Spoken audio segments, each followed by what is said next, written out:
नमस्कार, Shekhawati live top news देख रहे हैं आप और वक्त हो चुका है फटाफट टॉप 20 का। तो चलिए बिना देरी करते हुए शुरू करते हैं खबरों का सिलसिला।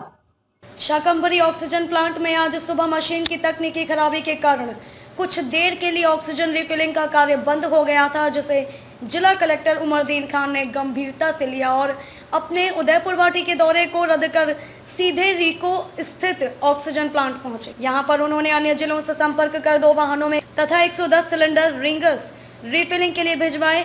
वहीं मशीन को रिपेयर करने के लिए भी रिपेयरमैन का पहुंचना सुनिश्चित करवाया। मशीन के वापस से क्रियाशील होने तक जिला कलेक्टर मौके पर ही डटे रहे। प्रदेश में रेड अलर्ट जन अनुशासन पखवाड़ा आज से शुरू हो गया है, जिसके चलते सीकर शहर में प्रशासन ने सख्ती बरतना शुरू कर दिया है। कलेक्टर अविचल चतुर्वेदी व पुलिस अधीक्षक कुंवर राष्ट्रदीप की अगुवाई में पुलिस द्वारा फ्लैग मार्च भी निकाला गया। शहर में कई स्थानों पर जहां सन्नाटा पसरा हुआ देखा गया, वहीं सब्जी मंडी जैसे स्थानों पर गाइडलाइन की धज्जियां भी उड़ती हुई देखी गईं। वहीं कई स्थानों पर प्रतिबंधित दुकानों को भी खुले हुए देखा गया। कोरोना के बीच अभिभावकों के लिए परेशानी वाली खबर सामने आई है। राजस्थान हाईकोर्ट ने हाल ही में फैसला दिया था कि निजी स्कूल ट्यूशन फीस 70% ही लें। इस फैसले के खिलाफ निजी स्कूल सुप्रीम कोर्ट गए थे और उन्होंने पूरी फीस लिए जाने की अपील की थी। सुप्रीम कोर्ट ने राजस्थान हाईकोर्ट के फैसले पर रोक लगा दी है। कोर्ट ने पेरेंट्स की तरफ से लगाई गई याचिका खारिज कर दी है। नगर परिषद सभापति पायल सैनी के सानिध्य में प्रदेश के मुख्यमंत्री अशोक गहलोत का 70वां जन्मदिवस सादगीपूर्ण रूप से एवं विभिन्न सामाजिक सरोकार के कार्यक्रमों के साथ मनाया गया। इस अवसर पर सभापति पायल सैनी ने नगर परिषद के गार्डन में चूरू में पड़ रही भीषण गर्मी के मद्देनजर बेजुबान पक्षियों के लिए न केवल परिंदे लगवाए, बल्कि नियमित रूप से उनमें पानी एवं चुग्गा डालने की जिम्मेवारी भी बागवान को दी। मुख्यमंत्री अशोक गहलोत को लगातार जन्मदिन की शुभकामनाएं मिल रही हैं। इसी के बीच गहलोत समर्थक निर्दलीय विधायक संयम लोढ़ा द्वारा सोशल मीडिया पर किया गया ट्वीट सियासी गलियारों में हलचल लेकर आया है। संयम लोढ़ा ने सोशल मीडिया पर लिखा है, आपके हुनर की श्रृंखला लंबी है, लेकिन चेहरे पर भाव लाए बिना बात को गटक जाना दुर्लभ है। हर एक की मदद के भाव ने आपको लगातार ऊंचा किया है। आपके मांझे से जो पतंगे कटी उन्हें जमीन नसीब नहीं हुई। कोई दौर को आपने मल्ला को लहरें पढ़ना सिखा दिया। पचेरी कला थाने में भालोट निवासी महेंद्र ने कुछ लोगों के खिलाफ उसके साथ एवं उसके दोस्त के साथ मारपीट करके शराब के ठेके में आग लगा देने एवं 40,000 रुपए छीन कर ले जाने तथा जान से मारने की धमकी देने का मामला दर्ज करवाया है। नयाबास में सराफ फाउंडेशन बेंगलोर की ओर से 10 ऑक्सीजन कंसंट्रेटर में से 2 कंसंट्रेटर की डिलीवरी मिलने पर चूरू जिला अग्रवाल सम्मेलन के अध्यक्ष रघुनाथ खेमका व फाउंडेशन के प्रतिनिधि जगदीश सराफ द्वारा जीवन रक्षक ऑक्सीजन की शुरुआत कर आम जनों के लिए समय की मांग के अनुसार उपलब्ध करवाकर गंभीर मरीजों के लिए मदद की है। पिछले वर्ष कोरोना संक्रमितों की संख्या में लगातार वृद्धि के समय गौरव सेनानियों ने अपनी महत्वपूर्ण भूमिका अदा की थी तथा पूर्ण सहयोग प्रदान किया था। जिला सैनिक कल्याण अधिकारी कमांडर परवेज अहमद हुसैन ने जिले के गौरव सैनिकों से अपील की है कि वर्तमान परिस्थितियों के मद्देनजर पुलिस प्रशासन एवं राष्ट्र के सहयोग के लिए इस महामारी की रोकथाम हेतु स्वेच्छा से आगे आए। राष्ट्रीय खाद्य सुरक्षा योजना में गरीबों को दिए जाने वाले गेहूं में भी सरकारी कर्मचारी डाका डाल रहे हैं। राशन के इस गेहूं को न सिर्फ सरकारी कर्मचारी डकारने में लगे हैं, बल्कि ऐसे कर्मचारियों की पहचान होने के बावजूद सरकार उनके खिलाफ कार्रवाई के नाम पर सिर्फ वसूली अभियान चला रही है। चोरी और सीनाजोरी के हाल यह है कि अभी भी 32,000 से ज्यादा कर्मचारियों ने पैसा तक नहीं लौटाया है। सरकारी योजना का गेहूं 81,000 से ज्यादा कर्मचारियों ने खाया था। करीब 1 अरब से ज्यादा के इस घपले में अभी तक 65 करोड़ रुपए ही वसूले जा सके हैं।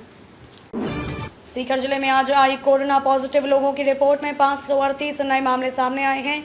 वहीं झुंझुनू में भी आज कोरोना पॉजिटिव के मामलों में कमी आई है। जिले में 99 नए कोरोना पॉजिटिव केस सामने आए हैं। इसमें खेतड़ी से 24, सूरजगढ़ में 16, बुहाना में 17, झुंझुनू में 15 मामले सामने आए हैं। इसके साथ ही झुंझुनू जिले में एक मौत भी हुई है। नगर परिषद आयुक्त हेमाराम चौधरी को भाजपा पार्षदों ने कोरोना महामारी को रोकने के लिए 1 माह का वेतन भत्ता देने का निर्णय लिया है। मुख्यमंत्री राहत कोष में यह भत्ता नेता प्रतिपक्ष विमला गढ़वाल के नेतृत्व में आयुक्त को सौंपा गया।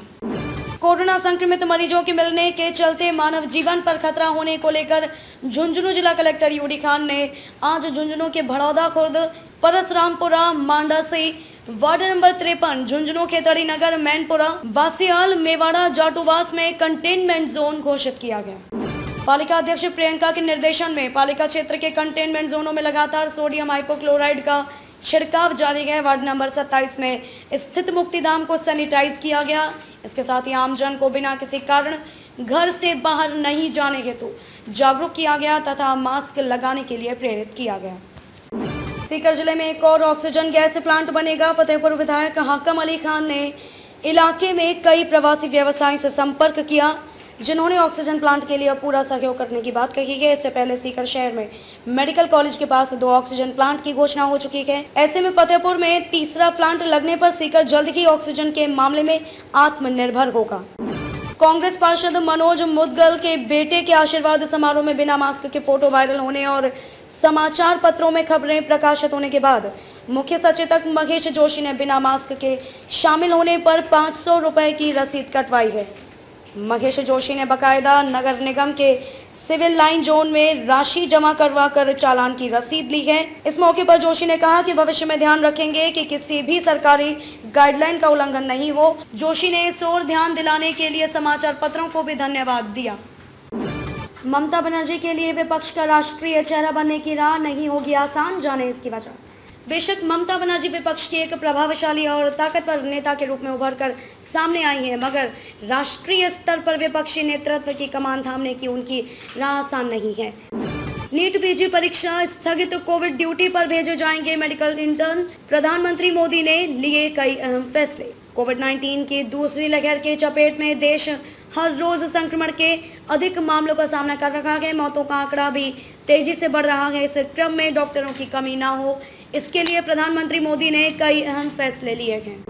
भारत में कोविड-19 से मृत्यु दर 1.10%। गृह मंत्रालय का दावा। देश में पर्याप्त ऑक्सीजन। वायरस पर नवीनतम अपडेट ने देश में 12 राज्य ऐसे हैं जहां 1 लाख से भी अधिक सक्रिय मामले हैं। 7 राज्यों में 50,000 से 1 लाख के बीच सक्रिय मामलों की संख्या बनी हुई है।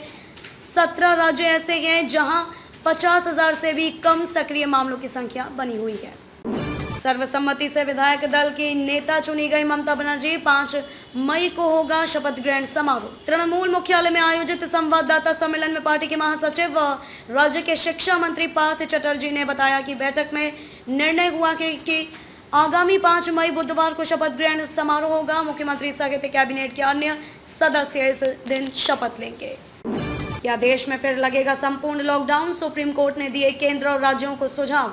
सुप्रीम कोर्ट ने केंद्र और राज्य सरकारों से लॉकडाउन पर विचार करने की बात कही है। कोर्ट ने कहा है कि हम गंभीर रूप से केंद्र और राज्य सरकारों से सामूहिक समारोह और सुपर स्प्रेडर घटनाओं पर प्रतिबंध लगाने पर विचार करने का आग्रह करेंगे।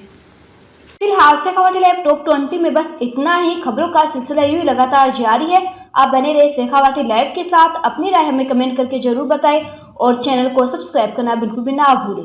अभी तक आप लोगों के द्वारा मिले हुए सहयोग का शेखावाटी लाइव हार्दिक स्वागत करता है। वहीं आपको जानकर खुशी होगी कि शेखावाटी लाइव अब आपको शेखावाटी के तीनों जिलों सीकर, चूरू और झुंझुनू के साथ प्रदेश के अन्य जिलों की महत्वपूर्ण खबरों से भी अपडेट करवाएगा, जिसके चलते अब आप हर शाम शेखावाटी लाइव पर देश विदेश के साथ प्रदेश की प्रमुख खबरें शेखावाटी लाइव के टॉप 20 फटाफट डेली न्यूज बुलेटिन में देख सकेंगे। शेखावाटी लाइव परिवार आशा करता है कि निरंतर आपका आशीर्वाद हमें यूं ही मिलता रहेगा। बुलेटिन में विज्ञापन देने के लिए संपर्क करें 9413283605।